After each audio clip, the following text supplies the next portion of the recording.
আবিরকে রাকিব আর রাসেল মিলে কলের পর কল দিচ্ছে, কিন্তু আবির একবারের জন্য কল ধরছে না। প্রথম দিকে আবিরের ফোনে কল ঢুকলেও কিছুক্ষণ পর আবির ফোন বন্ধ করে ফেলেছে। মিষ্টি, সাদি আর লিজা একে অপরের দিকে অসহায়ের মতো তাকিয়ে আছে। বন্যা বিড়বিড় করে বলল, তোদের সাবধান করেছিলাম, একবারের জন্য কথা শুনলি না। ওরা একসঙ্গে বলল, সরি দোস্ত। রাকিব মিনহাজ আর তামিমের দিকে তাকিয়েও দেখছে না। পাবলিক প্লেসে মারছিল বলে বাধ্য হয়ে তানবীরকে তখন আটকিয়েছিল রাকিব। না হয় তানবীরের সাথে সাথে রাকিবও দুইটাকে পেটাতো। ওদের প্রতি প্রায় 5 মাসের ক্ষোভ জমে আছে রাকিবের মনে। রাকিবের কলিজার বন্ধু আবির। আবিরের সব কিছুতে রাকিব যেমন সবার আগে এগিয়ে আসে, তেমনি আবিরও তাই। ছোটবেলা থেকেই ওদের ফ্রেন্ডশিপ অনেক স্ট্রং। সচরাচর দেখা যায় এক বন্ধু ঝগড়া লাগলে আরেক বন্ধু থামায়, অথচ ওদের মধ্যে এমন সম্পর্ক যে একজন ঝগড়া লাগলে আরেকজন সঙ্গ দেয়। দুইজন মিলে ওই ছেলেকে মারে। কলেজ জীবনে রাকিব টুকিটাকি রাজনীতি করত, কিন্তু আবিরের সেসবে কোনো ইন্টারেস্ট ছিল না। তবে রাকিবের সাথে যেই লাগতে আসতো, দুই বন্ধু মিলে ওটার ব্যবস্থা খারাপ করে ফেলতো। পরবর্তীতে কলেজের পরীক্ষায় রাকিবের রেজাল্ট খারাপ হওয়ায় আবির বুঝিয়ে শুনিয়ে রাকিবকে রাজনীতি থেকে সরিয়ে এনেছিল। এখনও কলেজের অনেক বন্ধুরা রাকিবকে লিডার বলে ডাকে। রাকিব আবিরকে কল দিয়ে যাচ্ছে। এই সুযোগে রাসেল চোখের ইশারায় মিনহাজ আর তামিমকে চলে যেতে বলল, কারণ তানবীর যদি বাই চান্স আবার এখানে আসে আর মিনহাজদের সামনে পায়, তাহলে এবার আর ওদের বাঁচানো যাবে না। তামিম মিনহাজকে নিয়ে চলে গেছে। রাকিব কিছুক্ষণ পর বিষয়টা খেয়াল করেছে, তবুও রাসেলকে কিছু বলেনি। রাকিবের সব টেনশন এখন আবিরকে নিয়ে। শহরের আশেপাশে যত বন্ধু আছে একে একে সবাইকে কল দিয়ে জানিয়েছে। যাদের বাইক আছে তারা বাইক নিয়ে বেরিয়ে পড়েছে। রাকিব এগিয়ে গিয়ে একটা রিক্সা ঠিক করে বন্যাকে বলল, তুমি বাসায় চলে যাও। বন্যা আচ্ছা বলে চলে গেছে। রাকিব বাকিদের উদ্দেশ্যে রেগে বলল, তোমরা যাও এখন। রাকিবের রাগী স্বর শুনে ওরাও মাথা নিচু করে চলে গেছে। পরিস্থিতি অস্বাভাবিক দেখে রাসেলের গার্লফ্রেন্ড চলে গেছে। রাকিব রাসেলকে নিয়ে বাইক স্টার্ট দিল। তানবীর মেঘকে বাসার সামনে নামিয়ে দিয়ে চলে গেছে, একটা কথাও বলেনি। রাকিবরা প্রায় 1 ঘন্টা যাবৎ আনাচে কানাচে ঘুরছে, অথচ আবির একেবারে নিরুদ্দেশ হয়ে গেছে। কেউ আবিরের কোনো খোঁজ পাচ্ছে না। বন্যা বাসায় গিয়ে মেঘকে কল দিল। মেঘ রিসিভ করতেই বলল, কিরে তুই ঠিক আছিস? মেঘ মৃদু স্বরে বলল, আমি ঠিক আছি, কিন্তু আবির ভাইয়ের কোনো খোঁজ পাচ্ছি না। তুই আবির ভাইয়াকে কল দে, আমার ভয় লাগতেছে। এখন ভয় কেন লাগে? এতদিন বারণ করার পরেও তো একটু ভয় লাগলো না? আমি এখন কি করব? আবির ভাইয়াকে কল দে, আর কিছু করতে হবে না। উনি কি কল ধরবেন কি না সেটা দিলেই বুঝবি। তুই ওনাকে রাগাইছিস, তোকে শান্ত করতে হবে। আমি পারবো না, ভয় লাগতেছে। আর একটা কথা বললে তোর খবর আছে, বলে দিলাম। মিনহাজ মিষ্টিদের কথায় লাফানির সময় ভয় ডর কোথায় ছিল তোর? আচ্ছা দিচ্ছি কল। বন্যার কল কেটে মেঘ আবিরের নাম্বার বের করলো। ভয়ে বুক কাঁপছে অবিরাম। 5 মিনিট অপেক্ষার পর বুকে সাহস নিয়ে আবিরের নাম্বারে ডায়াল করলো। আবিরের ফোন বন্ধ পেয়ে আটকে উঠল মেঘ। বারবার কল দিতে লাগলো। ভয় আর দুশ্চিন্তা 3 গুণ বেড়ে গেছে। রাকিব, রাসেল, তানবীর, এদিকে মেঘ, সবার এক ধারে কল দেওয়ার কারণে একবার নেটওয়ার্ক বিজি বলছে, আবার বন্ধ বলছে। মেঘ আজ পর্যন্ত যতবার আবিরকে কল দিয়েছে কোনো সময় ফোন বন্ধ পায়নি। আজ প্রথম আবিরের ফোন বন্ধ। মেঘ রাগের চোটে কান্না শুরু করে দিয়েছে। প্রায় 15 মিনিট একের পর এক কল করতে করতে অবশেষে একটু থামলো। ভয়ে ভয়ে কল করলো তানবীরকে। তানবীর কল রিসিভ করতেই মেঘ উদ্বিগ্ন কণ্ঠে শোধালো, আবির ভাইয়ের কোনো খোঁজ পেয়েছো ভাইয়া? তানবীর ঢোক গিলে নিজেকে ধাদস্ত করে স্বাভাবিক কণ্ঠে বলল, না, বাসায় আপাতত কিছু বলিস না। আচ্ছা। তানবীর কল কেটে দিয়েছে। মেঘের টেনশনে হাত পা ঠান্ডা হয়ে আসছে। সন্ধ্যা হয়ে গেছে, অথচ এখনও আবিরের কোনো খবর নেই। আজ বাসায় তেমন মানুষও নেই। মিমের নানু খুব অসুস্থ, তাই মিমরা 2 দিন হলো ওদের নানু বাড়িতে গেছে। ইকবাল খান মিমদের নিয়ে গেছেন, এখনও বাসায় আসেননি। হালিমা খান আর মালিহা খান বাসায় আছেন। আলী আহমেদ খান অফিসে। মোজাম্মেল খান আজ সকালে রাজশাহী গেছেন। মেঘ উপর হয়ে শুয়ে ফোনে আবিরের ছবি দেখছে আর অঝরে কাঁদছে। মেঘের বর্তমান বয়সটাই দোষের। এই বয়সে এমন ঘটনা ঘটানো অস্বাভাবিক কিছু না। আবির ভাইয়ের প্রতি বেধুক আবেগ, ভালোবাসি শোনার তীব্র আকাঙ্ক্ষায় যে যা বলেছে সব শুনেছে। নিজের করা ভুলের জন্য এখন খুব পস্তাচ্ছে। সন্ধ্যা পেরিয়ে রাত হতে চলল, কিন্তু আবিরের কোনো হদিস নেই।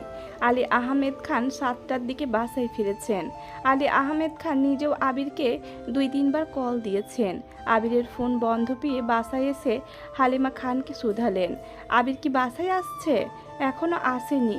ওর ফোন বন্ধ কেন? তোমার সাথে কথা হয়েছে? না, হয়তো ফোনের চার্জ শেষ। তুমি দুশ্চিন্তা করো না। আলী আহমেদ খান অল্প নাস্তা করে শুয়ে পড়েছেন। একটু পর মেঘের ফোনে আনোর নাম্বার থেকে কল আসলো। প্রথমবার রিসিভ করলো না, দ্বিতীয়বার রিসিভ করতেই ওপাশ থেকে রাকিব আতঙ্কিত কণ্ঠে প্রশ্ন করলো, আবির কোথায় তুই? মেঘ স্বাভাবিক কণ্ঠে বলল, আমি মেঘ। মেঘ, আমি তোমার রাকিব ভাইয়া। জি ভাইয়া, চিনতে পারছি। রাকিব কিছুটা স্বস্তির নিঃশ্বাস ছেড়ে জিজ্ঞেস করলো, আবির কি বাসায় গেছে? মেঘ আকুল স্বরে বলল, এখনো আসেনি। উনি কোথায় আছে ভাইয়া?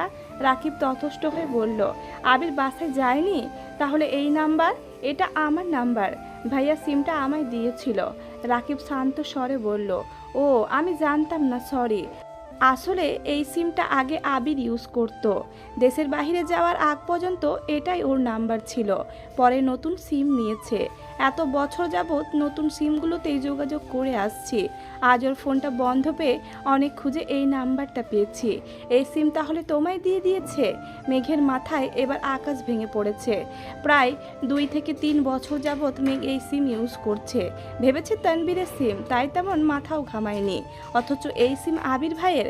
এক মুহূর্তেই মেঘের চোখ অন্ধকার হয়ে আসছে। নিজের কানকে বিশ্বাস করতে পারছে না। সামান্য ভালোবাসার কথা শোনার জন্য মেঘ এতটা উতলা হয়েছিল, অথচ মেঘের সব কিছু জুড়েই আবিরের স্মৃতি জড়িয়ে আছে। আবির ভাই তাকে সব দিক থেকে আস্তে পিষ্টে জড়িয়ে রেখেছে। মেঘ করুণ স্বরে বলল, ওনার খোঁজ পেলে আমায় জানাবেন প্লিজ। অবশ্যই, রাখছি। রাকিব কল কেটে দিতেই মেঘ ফোন বিছানায় ছুঁড়ে ফেলে দিয়েছে। নিজের ওপর এত রাগ হচ্ছে যে কি করবে কিছু বুঝতে পারছে না। ফ্লোরে বসে 2 হাতে নিজের চুল মুষ্টিবদ্ধ করে ধরে অপরিচ্ছন্নভাবে কেঁদেই চলেছে। রাত প্রায় 9টার পর তানবীর হঠাৎ হালেমা খানকে কল দিল। তানবীরের কথা শুনে হালেমা খান আর্তনাদ করে উঠলেন। তানবীর কল কাটতেই হালেমা খান ছুটে গেলেন মালিয়া খানের কাছে। মেঘকে অবিরত ডাকতে লাগলেন। মেঘ চোখ মুছে বেলকনিতে আসতে দেখলো বড় আব্বু আর বড় আম্মু বাসা থেকে বেরিয়ে যাচ্ছেন। হালেমা খান উদ্বিগ্ন কণ্ঠে বললেন, মেঘ তাড়াতাড়ি আয়, আমাদের বের হতে হবে। কোথায়? তুই আয় আগে। মেঘ চিন্তিত কণ্ঠে জিজ্ঞেস করলো, রেডি হতে হবে না? না, যেভাবে আছি সেভাবেই চল। মেঘ দ্রুত নেমে আসলো। হালিমা খান বাসা তালা দিয়ে গাড়িতে বসলেন। হালিমা খান শীতল কণ্ঠে শোধালো, কে অসুস্থ? বললে না তো। মেঘের বুকটা ছ্যাত করে উঠল। বুকের ভেতরটা কেমন যেন মোচড় দিচ্ছে। ফোনটায় বাসায় ফেলে আসছে। আবির ভাইয়ের খোঁজ পায়নি এখনো। মেঘের গলা শুকিয়ে কাঠ হয়ে আছে, কথা বের হচ্ছে না গলা দিয়ে। হালেমা খান স্বাভাবিক কণ্ঠে বললেন, হাসপাতালে গিয়ে দেখি। মালিয়া খান আর্তনাদ করে উঠলেন, আমাদের কারো কিছু হয়েছে? হালেমা খান তানবীরকে কল দিয়ে হাসপাতালের ডিটেলস নিয়েছে। মালিয়া খানের কথার কোনো উত্তর দেয়নি। জ্যাম পেরিয়ে হাসপাতালে আসতে আসতে 10টার ওপরে বেজে গেছে। হাসপাতালের সামনেই রাকিব দাঁড়ানো ছিল। সবাই নামতেই রাকিব রাস্তা দেখিয়ে ভেতরে নিয়ে যাচ্ছে। মেঘ হাঁটছে ঠিকই, তবে হাঁটার কোনো গতি নেই। অক্লিষ্ট আঁখিতে মেঘ রাকিব ভাইয়াকে দেখছে। রাকিবের শার্টে ছোপ ছোপ রক্তের দাগ লেগে আছে, দেখে বোঝা যাচ্ছে শার্টটা ভেজা। মেঘের পা চলছে না, ভয়ে হাত পা কাঁপছে, মাথা ঘুরছে, চোখে ঝাপসা দেখছে। কোনো রকমে ওদের পেছন পেছন একটা রুমের দরজা পর্যন্ত এসেই সবাই থমকে দাঁড়ালো। প্রাইভেট ক্লিনিকের একটা ছিমছাম রুমের বেডে বেহুঁশ অবস্থায় শুয়ে আছে আবির। মাথায় সাদা ব্যান্ডেজ, ডান হাতে ডান পায়ে ব্যান্ডেজ করা। আবিরকে এই অবস্থায় দেখে ছুটে গিয়ে মালিয়া খান আবিরকে ধরে বিলাপ শুরু করে দিয়েছেন। আলী আহমেদ খান করুণ দৃষ্টিতে ছেলেকে কিছুক্ষণ দেখে আশপাশে নজর দিলেন। তারপর ভারী কণ্ঠে রাকিবকে শোধালেন, কি হয়েছিল? বাইক অ্যাক্সিডেন্ট করেছে। আলী আহমেদ খান সঙ্গে সঙ্গে হুঙ্কার দিয়ে উঠলেন, বাইক কেনার সময়ই বলেছিলাম, একবারের জন্য আমার কথা মানল না। আলী আহমেদ খান আবার হুঙ্কার দিয়ে উঠল। তানভীর কোথায়? রাকিব আস্তে করে বলল, ইম্পর্টেন্ট কাজে গেছে, চলে আসবে। ওর কি এমন ইম্পর্টেন্ট কাজ? রাকিব মাথা নিচু করে দাঁড়িয়ে আছে, কিছুই বলছে না। এদিকে মেঘ নিস্তব্ধ হয়ে দাঁড়িয়ে আছে, এক চুল নড়ছে না। মেঘের অভিক্ষিপ্ত আঁখি যুগল আবিরের পরিশ্রান্ত চেহারায় আটকে আছে। হালিমা খান, মালেহা খান অঝরে কেঁদেই চলেছেন, কিন্তু মেঘের চোখে এক ফোঁটাও পানি নেই। পাথরের ন্যায় দাঁড়িয়ে আছে, নেই কোনো অনুভূতি। তানভীর হালিমা খানকে ফোন করে আগে সবটা জানিয়েছিল। হালিমা খানকে শক্ত থেকে মেঘসহ বড় আব্বু বড় আম্মুকে নিয়ে আসতে বলছিল। তাই হালিমা খান বুকে পাথর চেপে স্বাভাবিক থাকার চেষ্টা করেছেন। আবিরের জ্ঞান ফিরছে না। ডাক্তার বলেছেন মাথায় চাপ খাওয়ায় ঘন্টা কয়েক সময় লাগবে, আপাতত হাসপাতালেই রাখতে বলেছেন। এর মধ্যে তানভীর আসছে। হালকা রঙের শার্টটা রক্তের দাগে কালো খয়েরি রং ধারণ করেছে। দুই হাতে পায়ে গায়েও রক্ত লেগে আছে। কিছু রক্তের দাগ শুকিয়ে গেছে, আর কিছু দাগ এখনো ভেজা। অ্যাক্সিডেন্টের খবর শুনে তানভীর সবার আগে আবিরের কাছে পৌঁছেছিল। রাস্তায় স্পিড ব্রেকারের কাছে আবিরের রক্তাভ দেহ নিথর হয়ে পড়েছিল। টকটকে লাল রক্তে অর্ধেক রাস্তা ভরে গিয়েছিল। তানভীর আবিরকে একাই অ্যাম্বুলেন্সে উঠিয়ে হাসপাতাল পর্যন্ত নিয়ে আসছে। হাসপাতালে রাকিব আর রাসেল আগে থেকে উপস্থিত ছিল। রাকিব আর তানভীর মিলে আবিরকে এমার্জেন্সি ওয়ার্ডে নিয়ে গিয়েছিল। আবিরের চিকিৎসা শুরু করা মাত্রই তানভীর এই অবস্থাতেই হাসপাতাল থেকে বেরিয়ে গেছে। আবিরকে রুমে দেওয়ার পরপরই রাকিব রাসেলকে বাসায় পাঠিয়েছে। রাকিবের টি শার্ট আর অন্যান্য কিছু জিনিস নিয়ে আসছে। তানভীর রুমে ঢুকতেই আলী আহমেদ খান হুঙ্কার দিয়ে উঠলেন, কোথায় ছিলে? তানভীর শার্টের হাতার ফোল খুলতে খুলতে গম্ভীর কণ্ঠে বলল, কাজ ছিল। তোমার ভাইকে একা ফেলে যাওয়ার চেয়েও গুরুত্বপূর্ণ কাজ ছিল। তানভীর রাগী স্বরে বলল, হয়তো। তানভীর হালিমা খানকে আগে বাসা থেকে ড্রেস আনতে বলেছিল। তানভীর ব্যাগ থেকে একটা টি শার্ট আর প্যান্ট বের করে ওয়াশরুমে চলে গেছে। আলী আহমেদ খান পাশে একটা চেয়ারে দুই হাতে মাথা চেপে বসে আছেন। একমাত্র ছেলে অ্যাক্সিডেন্ট করে হাসপাতালে অজ্ঞান অবস্থায় পড়ে থাকলে কোনো বাবা মাই ঠিক থাকতে পারবে না। এর মধ্যে মোজাম্মেল খান কল দিয়েছেন। আলী আহমেদ খান ফোন রিসিভ করতেই মোজাম্মেল খান স্বাভাবিক কণ্ঠে বললেন, ভাইজান কেমন আছো? আলহামদুলিল্লাহ, তুই কেমন আছিস? আলহামদুলিল্লাহ। বাসার সবাই কেমন আছে? কেমন আর থাকবে, তোর ভাতিজা অ্যাক্সিডেন্ট করে হাসপাতালে পড়ে আছে। কে, আবির? হ্যাঁ। কবে? কিভাবে? আজকে, কিছুক্ষণ আগে। কিভাবে অ্যাক্সিডেন্ট করছে এটা ছেলের জ্ঞান ফিরলে বলতে পারবো। এখনও জ্ঞান ফেরেনি। আমি রওনা দিব এখন? না, ডাক্তার বলেছেন তেমন সমস্যা নেই, কয়েক ঘন্টার মধ্যে জ্ঞান ফিরবে। তাছাড়া কাল পরশু নাগাদ হয়তো বাসায় নিয়ে যেতে পারবো। তুই কাজ শেষ করেই আয়। আচ্ছা। তানভীরের কি অবস্থা? ওর অবস্থা আমি বলতে পারবো না। আবিরকে হাসপাতালে এনে কোথায় গেছিল কে জানে, মাত্র আসছে। তোমরা সাবধানে থেকো, আর আমি তানভীরের সাথে কথা বলে নিব। রাত 12টা বাজতে চলল। আবিরের এখনও জ্ঞান ফেরেনি। তানভীর আর রাকিব হাসপাতালের বেলকনিতে বসে আছে। মেঘ আবিরের পায়ের কাছে বসে আছে। হালিমা খান, মালেহা খান দুইজনই আবিরের পাশে বসে আছেন। তানভীর রুমে এসে স্বাভাবিক কণ্ঠে বলল, তোমাদের এখানে থাকতে হবে না, আমি আর রাকিব ভাইয়া আছি, কোনো সমস্যা হলে জানাবো। মালেহা খান সঙ্গে সঙ্গে বলে উঠলেন, আমি যাব না, এখানেই থাকবো। আবিরের জ্ঞান ফিরবে কখন? ডাক্তার বলছেন একটু সময় লাগবে। অপেক্ষা করা ছাড়া আমাদের হাতে আর কোনো উপায় নেই। জ্ঞান না ফিরলে আমি বাসায় যাব না। বড় আম্মু প্লিজ, এমন করো না, তুমি অসুস্থ। তাছাড়া বড় আব্বুরও পর্যাপ্ত রেস্ট নেওয়া দরকার। তোমরা বাসায় গিয়ে ঘুমাও, সকালে রান্না করে খাবার নিয়ে এসো। মালেহা খানের আপত্তি সত্ত্বেও তানভীর হালিমা খানকে চোখের ইশারায় বোঝালো ওনাদের নিয়ে যাওয়ার জন্য। মেঘ মাথা নিচু করে বসে আছে। তানভীর মেঘকে উদ্দেশ্য করে ঠান্ডা কণ্ঠে বলল, আম্মুরা বাসায় যাচ্ছে, তুইও বাসায় চলে যা।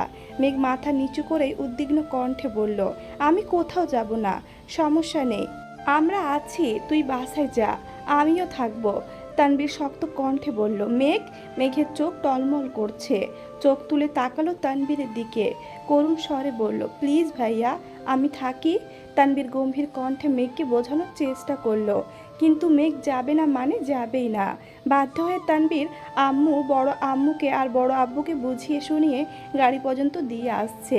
হালিমা খান মেঘকে নিয়ে যেতে চাইলে তানবীর স্বাভাবিক কণ্ঠে বলল, বনু থাকতে চাচ্ছে থাকুক, তাছাড়া তোমরা তো সকালে আসবে। তুমি বড় আব্বু আর বড় আম্মুর খেয়াল রেখো, ঠিক আছে? সাবধানে থাকিস আর মেঘকে দেখে রাখিস। আচ্ছা যাও তোমরা। ওরা চলে যেতেই বন্যার নাম্বার থেকে তানবীরের ফোনে কল আসছে। তানবীর কল রিসিভ করতে করতে ভেতরে গেল। বন্যা উতলা হয়ে শোধালো, আবির ভাইয়া কেমন আছেন? আমার ভাইয়ের খবর নেওয়ার কি দরকার? চিন্তা করো না, তোমাদের আশা পূরণ হয়েছে। মানে? ভাইয়া অ্যাক্সিডেন্ট করে এখন হাসপাতালে ভর্তি আছে। কি বলছেন এইসব? তোমরা তো এটাই চাইছিলে। বন্যা মলিন স্বরে বলল, বিশ্বাস করুন আমি এমন কিছুই চাইনি। ওরা মজা করছিল আর তানবীর হুঙ্কার দিল, তুমি ওখানে কি করছিলে? তুমি মেঘকে বারণ করতে পারলে না? ও আমার কথা শোনেনি, আমি বারণ করেছিলাম। কিসের বেস্ট ফ্রেন্ড তুমি? বারণ করা সত্ত্বেও বনু তোমার কথা অমান্য করে কিভাবে? বন্যা আস্তে করে বলল, মেঘ কোথায় আছে? ওকে একটু দেওয়া যাবে? কি দরকার? কথা যখন মানাতেই পারোনি তাহলে এখন আর কথা বলতে হবে না। একটু দরকার ছিল। কি দরকার আমায় বলো। মিনহাজ আর তামিমকে ফোনে পাচ্ছি না। ওদের সাথে মেঘের কথা হয়েছে কিনা তা জানতাম। মিনহাজ আর তামিম যেখানে থাকার সেখানেই আছে। বনুর সাথে কথা হয়নি। শান্তি মানে? কি করেছেন ওদের? যা করার তাই করেছি। আগামী 3 দিন তাদের খোঁজ পাবে না। কি বলছেন কি এসব? কি করেছেন ওদের? ওরা কোথায়? ওদের প্রতি ভীষণ দরদ দেখা যাচ্ছে। তোমার যদি দুদিনেই বন্ধুত্বের সম্পর্কের প্রতি দরদ উথলাই পড়ে তাহলে ভাবো ওদের জন্য আমার ভাই অ্যাক্সিডেন্ট করছে, যে ভাইয়ের সাথে আমার রক্তের সম্পর্ক। জন্মের পর 24 বছর যাবৎ ভাইয়ার ছায়ায় আমি বড় হয়েছি। ভাইয়া আমার জীবনে বন্ধুর থেকেও কয়েক গুণ বেশি কিছু। ফারহার যদি বন্ধুদের খোঁজ নিতে আমায় কল করেছো তাহলে তোমার খবর আছে বলে রাখলাম। তানবীর কল কেটে মেঘের কাছে আসছে। মেঘ তখনও আবিরের পায়ের কাছে বসেছিল। তানবীর রুমে এসে তপ্ত স্বরে বলল, তুই ভাইয়ার কাছে থাক, আমি আর রাকিব ভাইয়া বাহিরে আছি। কোনো ধরনের সমস্যা হলে ডাকিস। আচ্ছা। তানবীর রুমের লাইট অফ করে একটা ড্রিম লাইট জ্বালিয়ে দিয়ে যেতে নিয়ে আবার পেছন ফিরে তাকিয়ে বলল, দরজাটা ভেতর থেকে বন্ধ করে দে। তানবীর চলে যেতে মেঘ এগিয়ে গিয়ে দরজা বন্ধ করে দিল। হালকা সবুজ রঙের আলোতে আবির ভাইয়ের মুখের পানে তাকিয়ে রইল মেঘ। নিস্তব্ধ পরিবেশে আবিরকে দেখে ভেতর ফেটে কান্না আসছে মেঘের। আচমকা আবিরের পাশে বসে আবিরের বুকের ওপর মাথা রেখে কাঁদতে শুরু করেছে। দীর্ঘ সময় ধরে অঝরে কাঁদছে। মেঘের চোখের পানিতে আবিরের বুক ভিজে গেছে। কত সময়ব্যাপী মেঘের গভীর ক্রন্দন চলল তা জানা নেই। শ্বাস ছেড়ে কান্নারত অবস্থায় বলতে শুরু করলো, আমি মিনহাজকে পছন্দ করি না, একটুও করি না। আপনাকে ছাড়া আমি কাউকে পছন্দ করি না। আপনি আমার জীবনে প্রথম এবং একমাত্র ভালোবাসা। আবির ভাইকে ছাড়া মেঘ একেবারে নিঃস্ব। বিশ্বাস করুন আমি আপনাকে অনেক ভালোবাসি। আপনাকে আমি এভাবে দেখতে চাইনি। আমি শুধু আপনার মুখে ভালোবাসি শব্দটা শুনতে চেয়েছিলাম, আর কিছুই চাইনি আমি। মিনহাজরা আমায় বুঝিয়েছিল আমি এমন আচরণ করলে আপনি আমায় ভালোবাসি বলবেন, আপনার মনের কথা আমায় জানাবেন। ওদের কথা মেনে আমি আপনার সাথে উল্টাপাল্টা আচরণ করছি। আমায় মাফ করে দিন প্লিজ। আমি আর জীবনেও কারোর কথা শুনবো না। আপনি ভালো না বাসলেও আমি কোনো দিন বাড়াবাড়ি করব না। আমি সারা জীবন আপনাকে একতরফা ভালোবাসবো, কোনোদিন কোনো অধিকার দেখাবো না। আপনি সুস্থ হয়ে উঠুন প্লিজ। আপনি অসুস্থ থাকলে আপনার চড়ুইয়ের কি হবে? কিছুক্ষণ চুপ থেকে মেঘ আবার বলতে শুরু করলো, ছোটবেলায় আপনি আমায় একটা থাপ্পড় দিয়েছিলেন বলে আমি আপনার সাথে দিনের পর দিন কথা বলিনি। আপনি অনেক চেষ্টা করেছেন তবু আমি বলিনি। আপনি তারপরেও আমার নিঃস্বার্থভাবে ভালোবেসে গেছেন। দেশে ফেরার সময় সবচেয়ে বেশি গিফট আমার জন্যই নিয়ে আসছেন। আপনি বাইক কিনে বাসায় আসার পর প্রথমবার আপনাকে দেখে আমার হৃদয় স্পন্দন থেমে গেছিল। সেদিন আমি প্রথমবারের মতো আপনার প্রতি দুর্বলতা অনুভব করেছিলাম। তারপর থেকে প্রতিদিন প্রতিক্ষণে আপনার প্রতি দুর্বল হতে শুরু করি। দেখতে দেখতে সেই দুর্বলতা কখন ভালোবাসায় পরিণত হয়ে গেছে আমি বুঝতেও পারিনি। আপনি আমার কাছাকাছি থাকলে আমার আকাশে রামধনু উঠে, মনটা প্রজাপতির মতো ঘুরে বেড়ায়। আপনি দূরে চলে গেলেই মনের উঠোনে বৃষ্টি নামে। ক্ষণে ক্ষণে আপনি নিজের অজান্তেই আমায় নিয়ন্ত্রণ করতে শুরু করেছেন। আপনি হয়তো জানেনও না আপনাকে দেখার জন্য প্রতিদিন কত ঘন্টা বেলকনিতে অপেক্ষা করি, কত রাত নির্ঘুম কাটায় আপনার এক ঝলক হাসি দেখার জন্য। ঘন্টার পর ঘন্টা আপনার অভিমুখে চেয়ে থাকি। আপনার প্রতি এত বছরের ক্রোধ কয়েক মাসেই কিভাবে যেন প্রণয়ের রূপ নিয়েছে। এখন রাগ করলেও সেই রাগ বেশি সময় স্থির হয় না। আপনার একটু যত্নেই সব ভুলে যায়। কিন্তু সব ভুলে গেলেও আপনার আশেপাশে কোনো মেয়ের ছায়া আমি কোনোভাবে সহ্য করতে পারি না।